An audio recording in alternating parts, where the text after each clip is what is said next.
Most of you athletes are actually training backwards. What I mean by that is you all are all chasing speed work, skill work, and all these flashier qualities that an athlete has, but you're forgetting one of the most important pieces. Strength training sets the foundation for all of the other qualities. It is what some people call the mother of all qualities. It's just the truth that all athletic qualities do have a foundation, and that foundation is strength.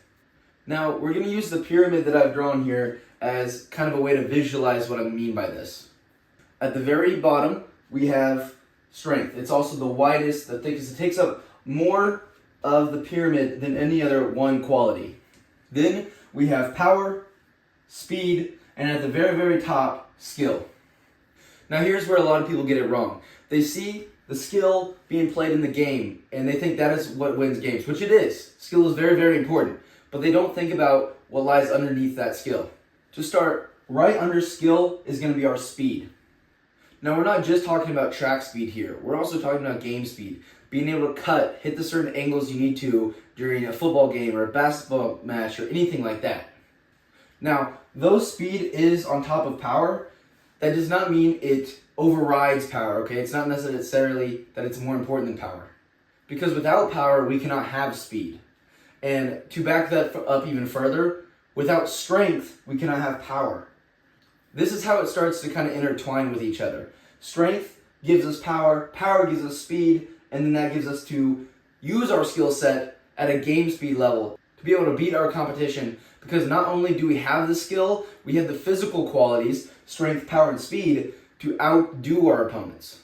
Now, the main idea here is that strength is this base of our pyramid, and the wider our strength gets, okay, the wider our base of our pyramid will get, the higher peak we'll have. If we have a wider base, okay, if we bring out this strength all the way out to here, and we bring up, okay, our skill gets better, our speed gets better, our power gets better. It's all because our strength, our base of the pyramid, got larger. Now, what do I feel like most programs get wrong? Well, they use block periodization. Block periodization in itself is really not that terrible, and it's been around for a really long time, and people have had much success with it. However, I do believe there's a better way. Now, let me explain. For block periodization, we're going to do things like phases, where we're 12 weeks, we're focusing really hard on a certain quality that an athlete may, possess. Right here, it's hypertrophy for 12 weeks. For 24 weeks, let's say we spend more time on strength, because we all know it is the most important factor. Okay, then we go into power, and then 4 weeks of speed / our peak. Okay, and now hopefully this whole time we're also doing skill work for the whole 52 weeks of the year. Now, this is great in theory. We will be extremely ready and peaked for our competition, season, whether that's the postseason, the championship game, the conference finals, whatever it might be. However, there is one downside to this. Now, the only problem with block periodization that I have is that you hit these weird plateaus that are almost programmed in. Okay, so for example, if we are working on our strength in these 24 weeks, okay, our strength may look something like this, right? We kind of plateau every once in a while, and we keep going up and up. And then when we move into our power phase, when that's our main goal, is to get more powerful, if anything, at best we maintain, and we probably look something like this, okay? And then when we really work on speed and power, or peak or speed, we're even going to probably take a shorter drop or a further drop off, because strength will not be our main priority anymore, okay? It's going to be speed, or we're peaking, okay? Now, let me explain why I believe conjugate is better. Now, this is why I think conjugate is better. In its whole, we are training all of these qualities all year long.